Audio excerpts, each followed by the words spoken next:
introduce them to Adria Serna because she works on that part. Mm-hmm. The things that hotels, how they treat you, what they do.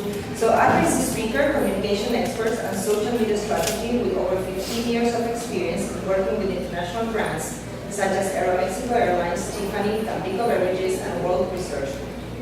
As communication manager for the Caribbean Hotel and Tourism Association, her role is to educate hoteliers on how to use social media to really boost businesses, improve customer service, and better serve the community. Yeah. So, it happens to us. We check online, we decide we're going to go to that hotel. Yeah. Without the pictures, we are right there, and the person in front of us standing at Lucas. Wow. So, what do we, how do you work with those Oh my hotels? goodness. I wish that all of my hoteliers understood the power of empowering their staff to leverage social media. Because you're the staff, or they're the ones that greet you, they're the ones that help you, they're the ones that really make the experience for you when you go to a hotel. So if someone, from something that's so small, many, I'm sure some of you have experienced that with a little 5-star hotel, they greet you at the door. Hello, Mr. How are you today? And you walk in, and at least 3 people mention your name as you walk in. That's part of the experience that they want to do. They want to make you feel like you're a star, right? That you're great. So one of the things, a great example of one of the hotels, I think it was in Barbados, that started implementing this, they put together a selfie contest for their front desk, which was great. So it's a great way to integrate customer service and social media. What they did is that they did a contest with their front desk people that greet you as the first time as you walk through the door, and they say, okay, the people that get the best selfies, the most creative selfies, the funnest selfies with our guests are going to get a bonus at the end of the month. And they give them selfie stick. And then these people just went to town with everybody. Like, hey, how are you doing? We're so happy to have you here. You want to help me win $500? And people were like, sure, what do we have to do? And it was great because people were engaged. They tagged themselves on the picture. They used a particular hashtag which drove traffic and drove engagement. And it was just fun. And the thing that I think that we forget about social is that it really is, it's about being social. Yes, it's metrics. You have to be strategic about it, but you have to put the fun back into it. And when you do that, you add the fun plus the great customer service, and then you add all these great platforms, that's when you see magic happen. So that's what we're trying to teach our hoteliers. That's great, and takes me to Jan Michael Farkas. He's the Vice President of America at Local Measure, leading the new office in Miami, and responsible for its expansion across the U.S. His expertise is in travel and media that has shaped global deals with hotel groups, media companies, and agencies looking for innovations and results. Over the past 2 years, the startup has opened operations in Miami, Singapore, Manila, and London, servicing large customers across all 4 continents, including Accor, Intercontinental, Virgin, and Qantas. So, from all those places, the mindset is completely different. How do you manage to establish certain rules of the way that you want your brand position with so many different countries? How do you do to make that work with your clients? Well, look, I think that the problem is common. So you think about what you said at the beginning, the traveler's journey from the beginning of the research phase, in hotel, during their experience, and then post-stay. I think that as an operator, you have the same, you have to think about the touch points of your customer in the same way. And you have to make it easier for yourself so staff can use social media in a way that doesn't compete with all the other responsibilities. It has to be easy for them to integrate into their everyday life. Big companies have social media managers and social media coordinators. Some just have the director of marketing, and he has to do everything. So the way that we approach these is we understand that consumers can document their entire experience now and literally share the best things of their journey and the worst of it. And in real time. Social media is real time, and it can be amplified ridiculously and pretty fast. So what we address is that it doesn't matter where we are or where your business is. What matters is the consumer is expecting brands to respond, to pay attention of you as a client wherever you are, when you are either researching the property on the website, or when you are at the property and you're telling a million friends when you've got a fantastic time, or when you had a shitty time and you have to actually intervene and recover that moment as a brand, or after your stay, because a happy client not only will read excellent reviews on sites like Yelp or TripAdvisor or any of those sites, but it will start talking, it will tell word of mouth to their friends and their families. So you all have a brochure of what Local Measure does, but in summary, what we try to do is nail the first two, which is the research phase and the in-hotel stay in real time, to drive the third, which is post-stay. And if we can help brands globally that have a hotel or a location or a destination to engage in real life and respond and pay attention, then I think we're solving the problem. Good. That takes me to Dan. Dan Wilkinson just arrived from Australia. A little bit of jet lag maybe? No, not too bad. He's the social media lead for Sapien Metro in this country and for a range of international brands with clients including Sapien, Confidence International. Dan is passionate about photography and also hosts the Hot and Delicious Rocks the Planet weekly podcast, where he interviews successful individuals and inspiring entrepreneurs about what makes them tick and drives the hunger for success. So, from your perspective, in your social expertise, what are the 3 pieces of advice that you would give brands, either big or small, as we have discussed, to shape customer travel experience and boost loyalty? Because that's the key. Yeah, indeed. First of all, before I answer the question, I'd just like to do a bit of a social experiment because, like Adriana said, it's amazing how anti-social social media can actually be at times. Right? So I need everyone to vote in the room, a show of hands. Don't be shy. Vote with a show of hands, including panelists. Who here has posted content on social media in the last 2 weeks? Sky porn, food porn, review of your hotel, whatever. Put your hands up if you've done that in the last 2 weeks. So that's pretty much all the criminals I expect. Right? Second question, who here follows Visit Florida or some other travel destination on Instagram, who follows maybe their favourite restaurants, who posted food at their favourite restaurant, posted about the hotel they're staying at? Who here has done that over the past 2 weeks? Awesome, that's 100% of the room again. But last question, how many people had social media 15 years ago? There's one. Was it MySpace? So,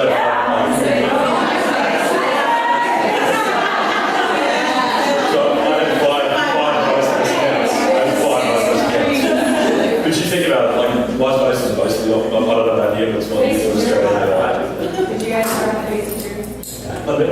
Before MySpace, it was Facebook. I had 60. Right, no. But anyway, that I think illustrates how much our use of our smartphones and travel is really shaping what we're doing in social media these days. So the thing what I would say to any brands, big or small, because we are talking about travel, this sort of stuff you can take outside of travel as well, is number one, empower your traveller. So, what's that thing? Perini. So Perini Azzurro is a premium Italian beer, and it's one of the brands we work with. And we've basically evolved that brand into a lifestyle brand. We post a lot of travel-based content, so spectacular images of Italy, which really gets the Australians who, we have a lot of Italians in Australia, so it really gets the Italian Australians, and other Australians as well, because we all have this love for Italy. Content that they can get excited about future trips, or take their friends in trips they've already had. We also do activations with our partners, whereby we get consumers involved in post-UGC content, so who doesn't have amazing photos of their friends really. And then we've actually, over the past, just recently, we've finally launched the Perini Instagram account, and last year we launched the Perini Stile Italiano lifestyle blog, where we post about top 10 beaches to go to in Italy, top 10 hotels to go to in Italy. We've also just recently activated partnerships with Broadsheet, which is a foodie sort of online magazine that's really popular in Sydney and Melbourne in particular, and also a few other influencers as well. So we're actually, by empowering our traveller with content before, during and after, we're adding value to their lives, which is number one thing. Number two, make people feel like they're being heard. I was going to work at Safety Metro in Melbourne last year, and I got off the tram, and basically a big tree had fallen down because we had some storms there, and I didn't want to have to call up Yarra Trams because I didn't want to spend half an hour on the telephone. So what did I do? I took a photo of the tree blocking the entrance and exit. I tweeted it to Yarra Trams.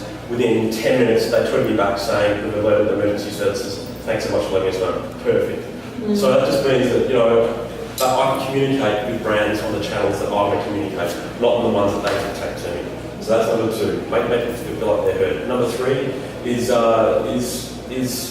make the consumer the hero of your story, your brand story.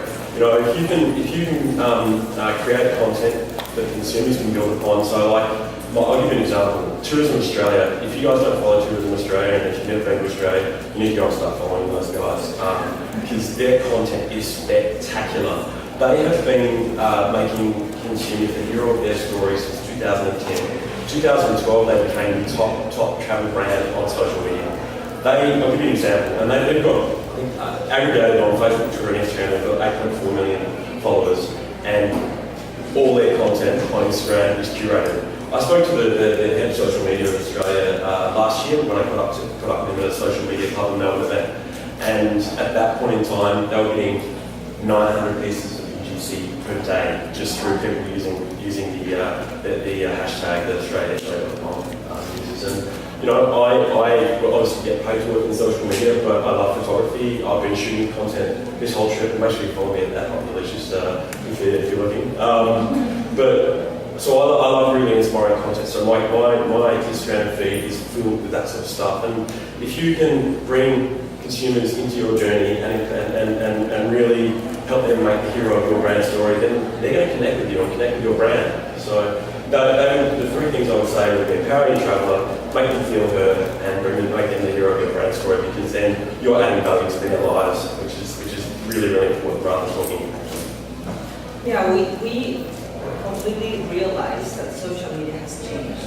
Not only the tourism, but all markets, all areas of life. People tend to reach or talk to a friend, but you always check how many likes or dislikes something has.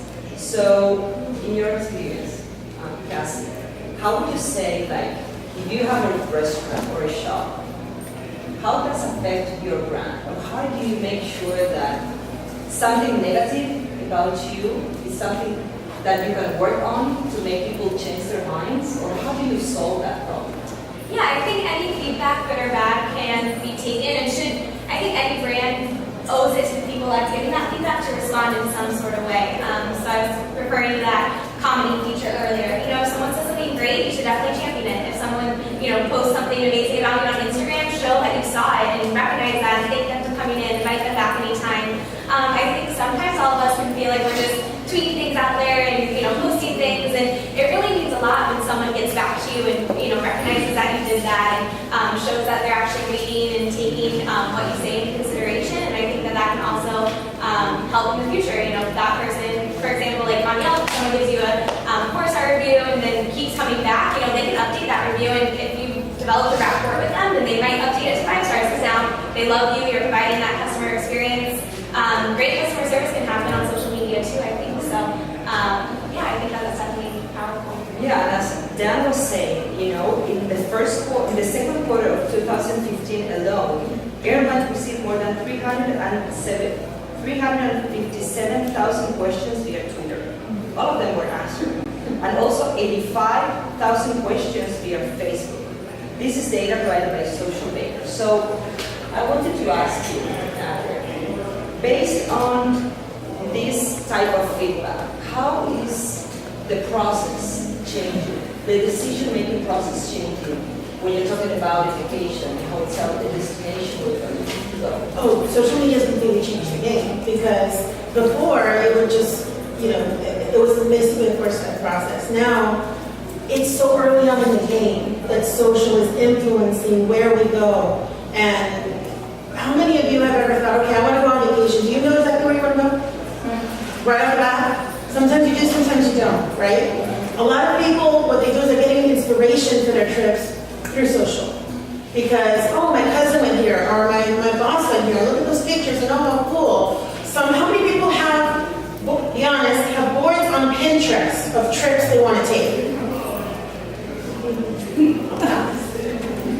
And a lot of brands are leveraging that. The second biggest, the second draw, aside from your standard social, is people go on YouTube when they have a particular destination in mind. They want to see a video of what it's like. They want to get a little bit of the experience before they actually get on a plane and go there. So it behooves brands to meet people at their inspiration before and grab them and tell them, yes, come. We've like Hansel and Gretel, little breadcrumbs of digital data to follow me to my property, and this is the wonderful thing that you can do. And then once they're there, there's, the social experience doesn't stop there. If you're inspired to purchase the ticket, you purchase the ticket, then you get on the plane, you're on the plane, you're already still on social, you get there, you're tweeting and Facebooking and creating albums about your experience, and then you get home and you're still talking about it, going on Yelp, reviewing the places that you've been. So does it behoove hotels, properties to actually get in the game? Absolutely, and a lot of them have done it in a really creative way. There are a few restaurants, for example, certain properties have a multitude of different dining options, right? And so one thing that started happening, I think it was last year, was, have anybody ever heard of an Insta menu at a restaurant? A couple of properties in the Caribbean decided to, when people got to one of their top restaurants, and they weren't sure, there's so many good options, they didn't know what they wanted. So someone decided, well, let's use the hashtag InstaMenu. When you have a really good meal at our restaurant, the waiter would tell them, take a picture of it, tag it with InstaMenu, and we'll make sure that they keep that on the record as one of our top choices. And we'll just tell people to go to that hashtag. So that when you don't know what you want, if the waiter comes up to you and goes, have you decided what you want to do? I really don't know. Everything looks so good. What should I do? Do you have Instagram? Hashtag InstaMenu. Whatever you like there, that's tagged with our name, we'll make for you. That draws your attention. And that became widely popular with those resorts, and it really did spike traffic. So it's just being really creative about how you can use social and how many people take pictures of their food. Be honest. Hashtag food porn, people. Yeah, I knew you would do it. So yeah, so it's just being creative and not being afraid. UGC is huge, but a lot of brands are very scared of letting go and allowing people to post about their brand, but guess what? They're going to do it anyway. So you might as well get on board and make sure that conversation that you're having through UGC with your customers is as positive as possible. And then, like you said, if it isn't for whatever reason, then you have that opportunity to steer the conversation. But yeah, totally agree with you. So it's true, it had changed a lot. Before, we had very little choices. If we wanted to decide to what destination to go, we approach our travel agent, they give us their opinion, kind of like took us to the decision we wanted to take. But now, social media and internet have really changed it. So, how does geopositioning data affect this? How do brands try to leverage when people are looking for something? How to give them those little breadcrumbs so they go to your hotel or your destination or your chain? Well, look, I think that the most relevant data that you can gather is what's public, what actually has an impact on the brand. So I think that most importantly, you should understand that there are social media platforms that are heavily used by users, and that those have the ability to impact your brand. And so an operator should at least have a monitoring technology that will be able to aggregate all that data, whether it's a hashtag, whether it's not a hashtag, but it's coming from your hotel and it's generated here and it's being done through a mobile device. If it's in Facebook, Instagram, Twitter, or all these platforms, have it all in one place first, and then use a smart pipe, a technology that can mine that data intelligently and then route it to the right person at the right time. Then if you've got that, which is not easy at the beginning, you have to, as a company and as a business, make a decision to say, hey, I want to do this, I want to set it up, I'm going to pick and choose who am I going to partner with. Once I set it up, once I make it happen, then it's all easy, because then you can see them where you have to monitor the live feed of what's going on and who's saying what. There are systems like Automation that will alert you when there is a brand risk, when someone posts something, when an influencer is saying to 1 million people something about your brand that you need to amplify, or where someone is at your restaurant and it's saying that they've been waiting for 2 hours for service and they can't wait any longer, and suddenly you get that alert, the manager responds in real time and says, I'm really sorry, we'll take care of you, and you just avoided a one-star review in Yelp. So I think that to answer the question is, what brands need to do is understand that there is enough data mining technology out there to aggregate everything that is being said about you. So when they're in the research phase or during the experience, you guarantee, and trust me that you probably, Adriana, that working so closely to hotels, you know this. At the end of the day, it's about the experience.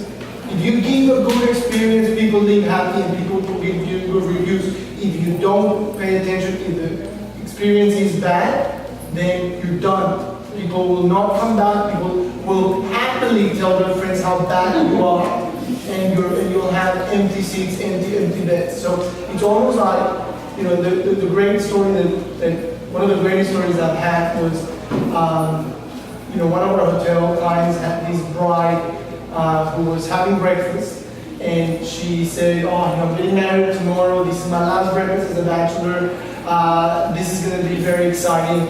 She didn't mention the hotel, she just posted it at the hotel in the restaurant, and they were able to pick that up in real time, and the concierge understood the opportunity, went upstairs to her room, left a champagne bottle, a handwritten note saying, we know this is your last day as a bachelor. We wish you the best of luck in the future. Thank you for sharing this special day with us. What did she do? Takes a picture of the gift, puts it on Instagram, and says, this is what I call service. Now, that is something that all hotels know. You reward a bride, and you got 10 years of stories going around. You know, so it's these opportunities, these special occasions, this ability that operators must have, topped with automation to make their job easier and not harder, that will make a big difference.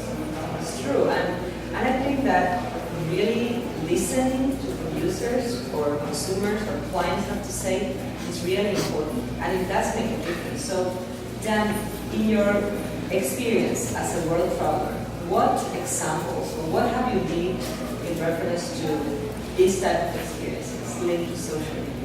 I think I'll make it about this trip, if that's okay. But for a true story, I used to be an international flight attendant with Emirates Airline, and I lived in Dubai for 6.5 years, so I've travelled all over the world. I just wish social media hadn't existed then, because I'm getting a bit built a career out of being a digital nomad. But that's all right, I get paid to play social media, which is nice too. So I'm going to relate it back to this trip. So it's not, to me, this is not rocket science. You know, when the opportunities come for brands to connect with your audience and make this about travel, thinking about yourself as the person traveling. So if I'm traveling, what are the things that are going to make my life easier? And it's not just about social media stuff, it's like what can, as I said before, what can we do to help empower the traveler when they're on their journey? So for me, I flew out of Melbourne and I flew to New Zealand via Auckland Airport.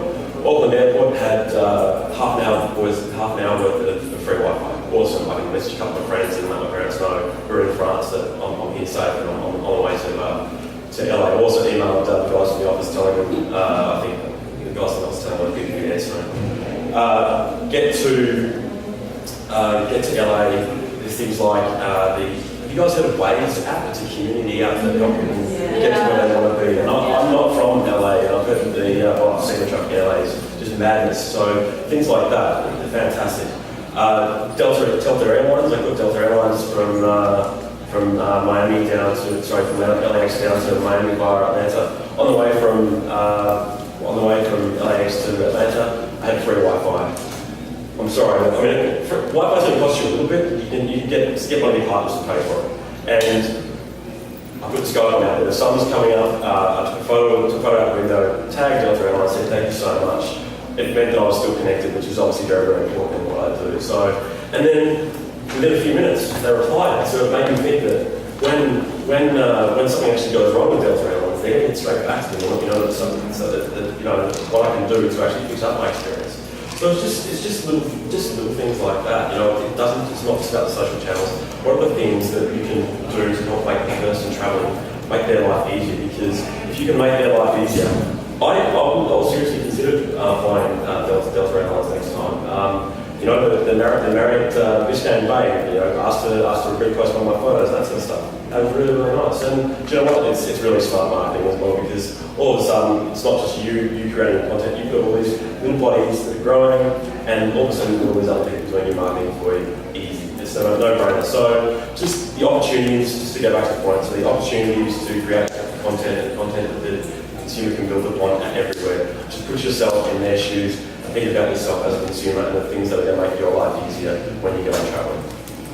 So all this about social media, I think it's also about business, because we as companies do this in order to get more revenues or increase our margin or get more volume.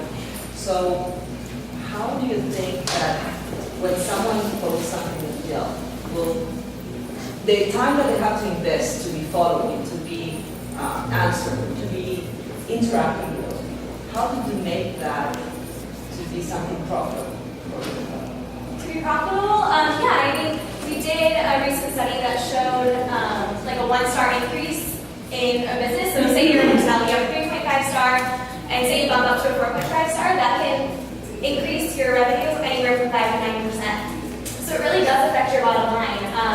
So when you think about it, it is worth that investment, and I think it's just human nature. If you're looking at 2 restaurants for pizza and one has a 3-star, one has a 4-star, you obviously look at other things. Let's say they're at the same price point, you'll look at the number of reviews, maybe look a little bit at what people are saying, maybe scan the pictures.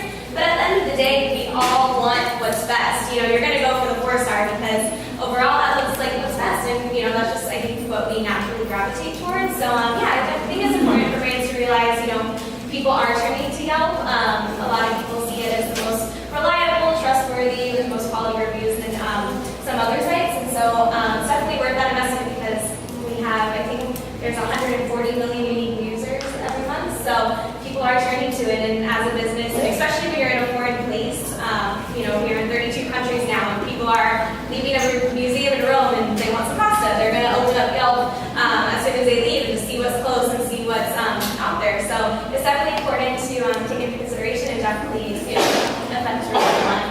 And in reference to hotels, Adria, do you think that it can really help, because you have their customers there at your hotel, can you make that bill go up? Sure. You have the client there based on social media? Absolutely. How do you do that?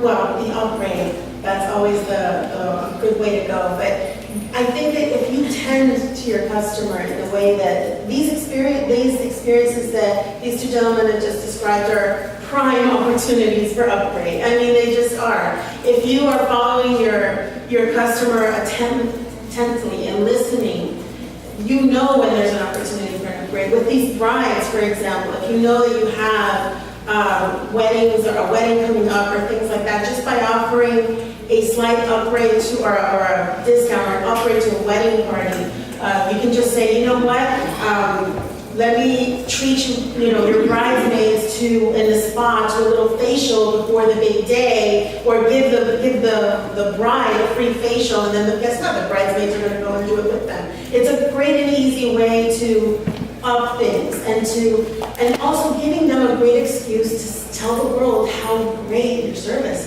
is, which is what it's really all about. But, for example, I recently went to a restaurant near, here in Miami, celebrate my birthday, tweeted, no, I'm a social media person, so I tweeted, oh, this is great, that's what I do. You said, oh, this is great, great service, the food is awesome, took a picture of whatever I was eating, did that whole thing. The manager, not 2 minutes later, showed up and was like, round of shots for everybody, congratulations, it's your birthday. Guess what happened after the round of shots? We bought another round of shots. Do you think that's a coincidence? No! That's how you do it. You give a little bit, you pay attention, and then the upgrade comes. But I think that the key is to listen and also make it easy for them to upgrade. If you make it an easy little extra step that doesn't cost them anything, it doesn't cost them any effort, it's almost mindless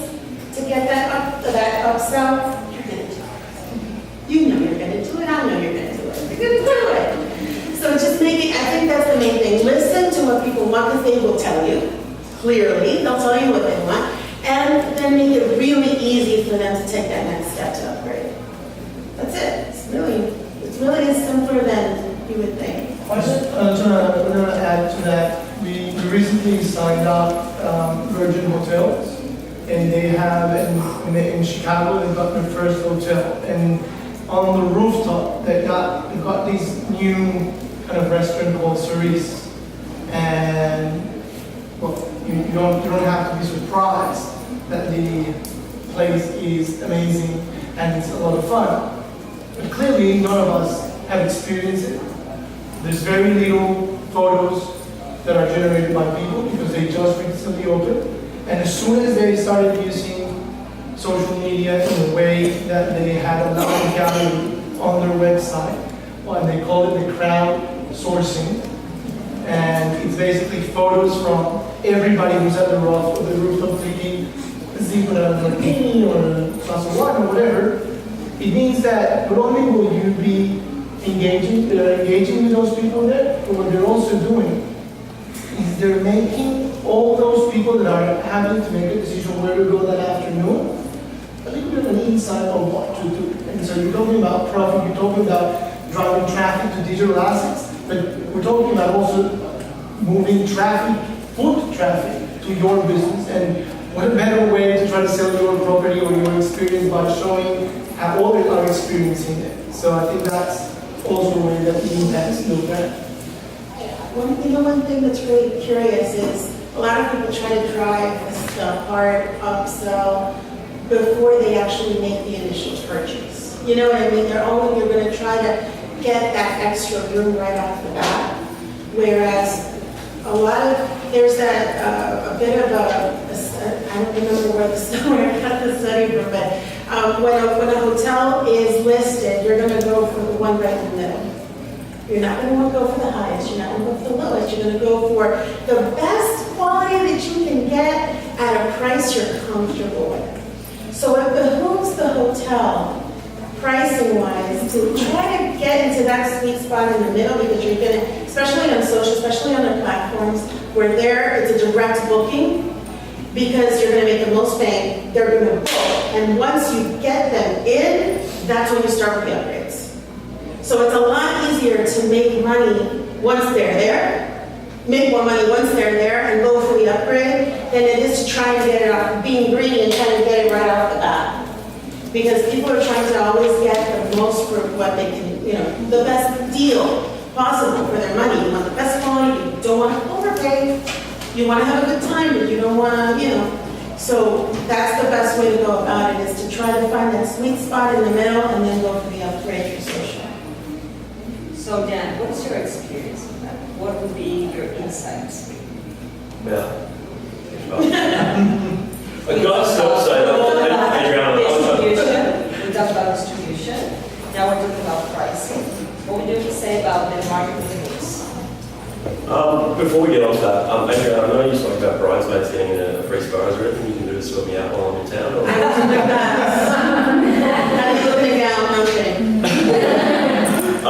So yeah, with regards to marketing, again, we'll make this about travel, but again, it can be applied to any brand, big or small. So the first thing I would say is before you start signing up to every single social platform in the world for your business or for your brand, before you start your website, have a think about your digital ecosystem. And if you already have those, this also applies. Think about your digital ecosystem. Okay, you want a website. Is a website going to help you sell hotel rooms, sell tickets? Cool, you definitely need that. Then it's like, well, how much money do I have to be able to create content for my social media channels? But more importantly, making sure that I'm on social media channels 7 days a week. Because we are in an always-on world, ladies and gentlemen. You should be checking your social media channels as a business at least twice a day. You don't need to do it morning and night, no worries, as long as you're constantly checking your channels. But you're not going to be able to, if you're a small to medium-sized business, you are not going to have the budget to be able to create a high volume of content and be looking after community management across 5-6 channels. It's just ridiculous, and you're better off doing it well than doing it poorly and spreading yourself thin, because as soon as you spread yourself thin, you are not answering the questions that the consumer are going to be coming to you with and the complaints, and then that just turns people off. You know, if you're not going to be answering my question, I don't want to borrow it, and I'm not going to spend time on the phone. So just really thinking about your digital ecosystem, because yeah, it's just there's one more point I want to make around that.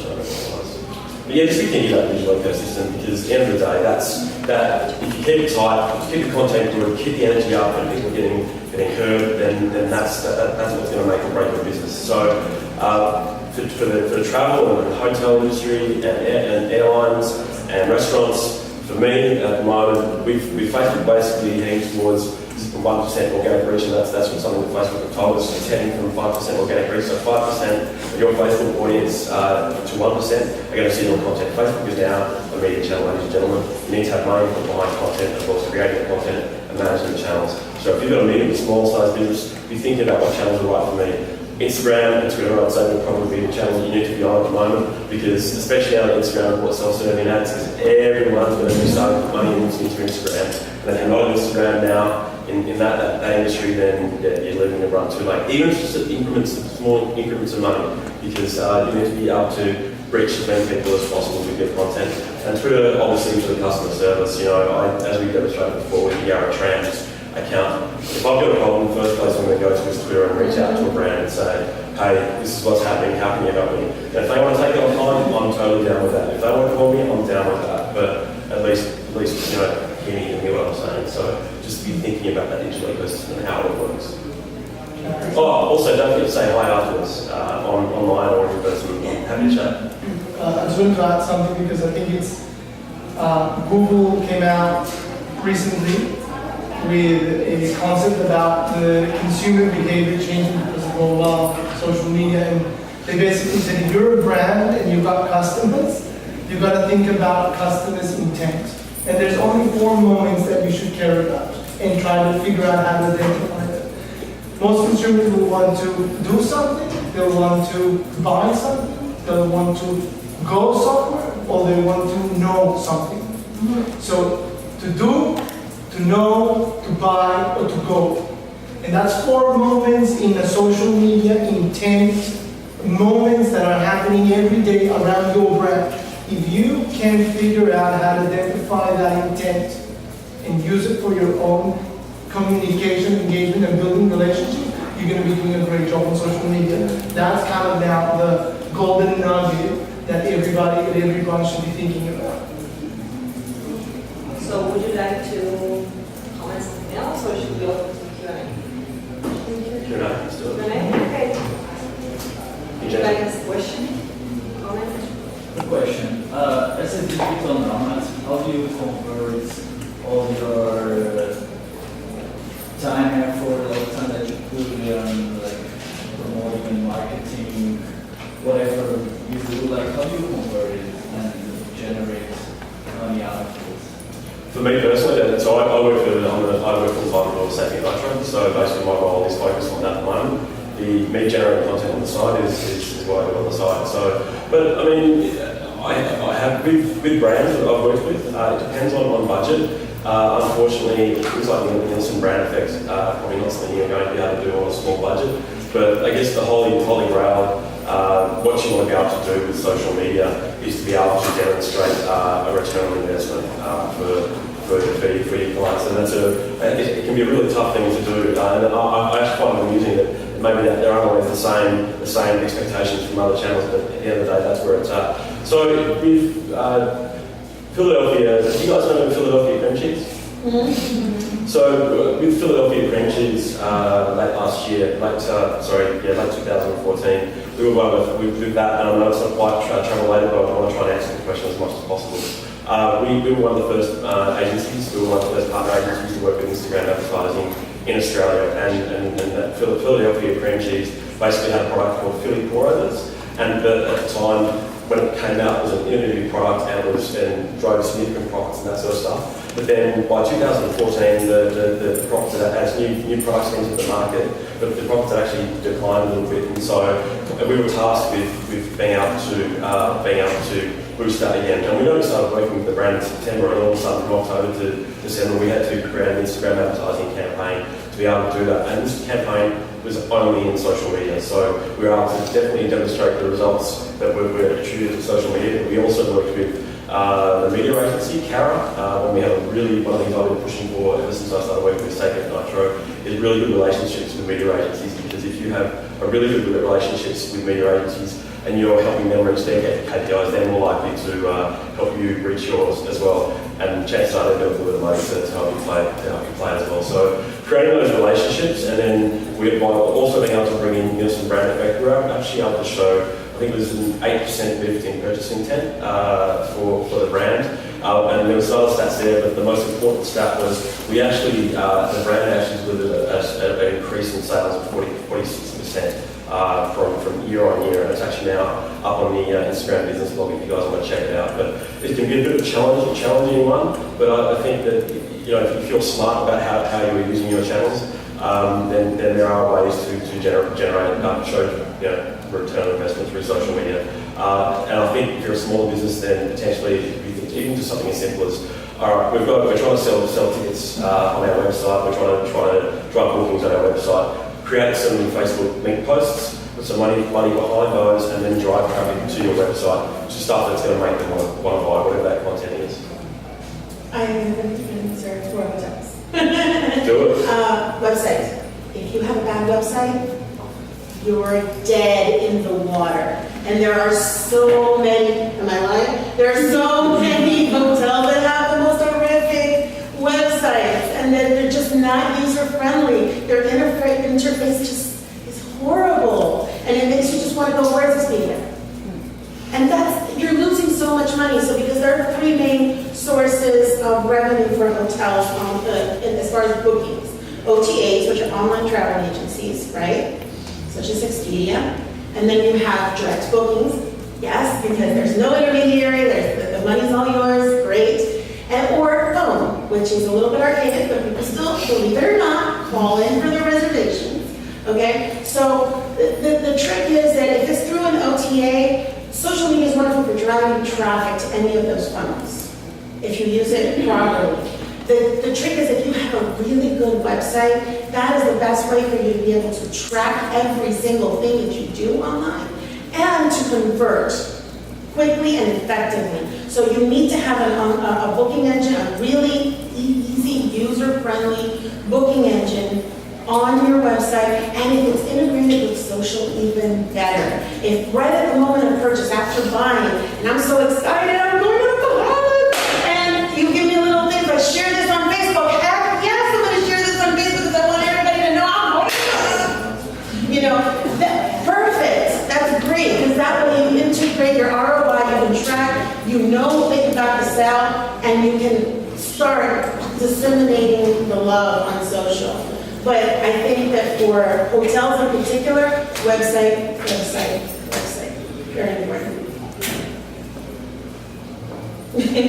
Questions? Quite much. So this is more of an opinion section because I know it does vary depending on the size of organization. But who do you feel should be monitoring social in hospitality brands? Everybody. Everyone. They should, sorry, anybody else? I think that social media these days can touch from corporate to frontline staff. It can involve the general manager to be involved. It can be the concierge, it can be housekeeping, it can be security.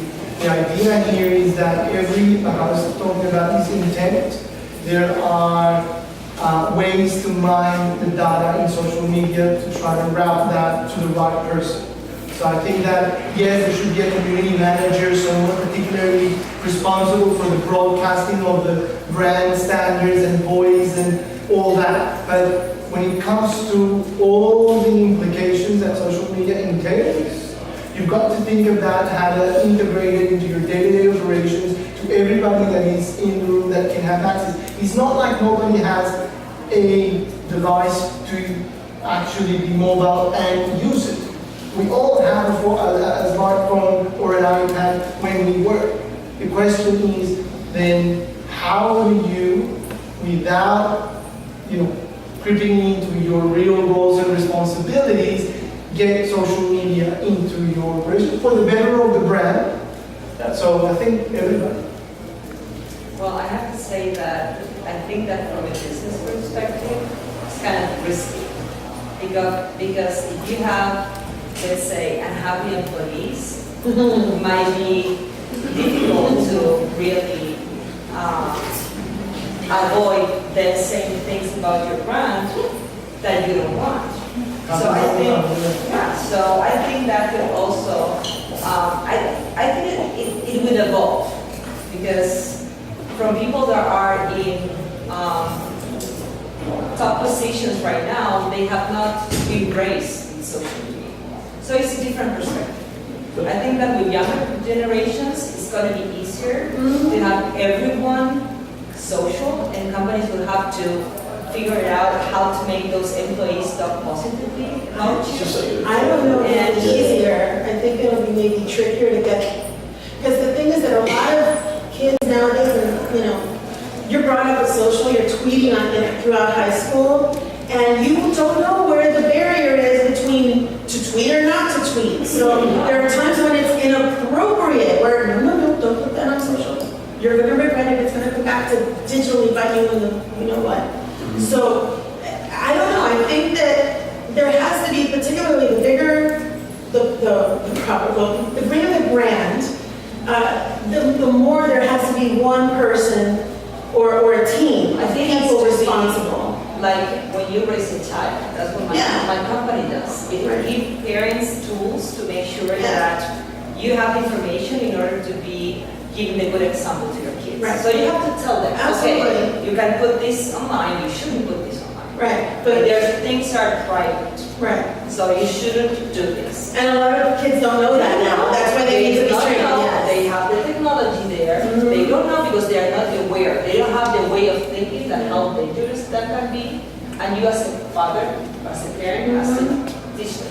The same way as a company, I think as you train your employees how to respond to a customer or a client, how to greet someone when they approach your hotel, as well as you teach that, you have to teach how to behave in social media. It will be another part. There's really no need, and I just want to clarify this, there's really no need to actually give permission to everybody to actually respond. Social media can be like the example I just gave. The concierge service, concierge that received the picture of the bride at the breakfast didn't have permission to respond or broadcast anything.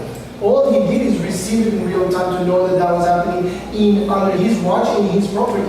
What he did is he did something on the physical world to do engagement and to take action. So I guess to not to make things confusing, when I say everybody is because when I mean how to manage social media doesn't necessarily mean just to go to Facebook and post a picture about your hotel. Social media means about learning invaluable insights that are happening at your property from your client, and then have a protocol in place for your staff, the right ones that are trained to respond on the digital world and the other ones to respond on the physical world. 100%, I agree with Yeah. all this, because it's Recognize good to be able for everyone to have that ownership, but not actually physical ownership of the channels.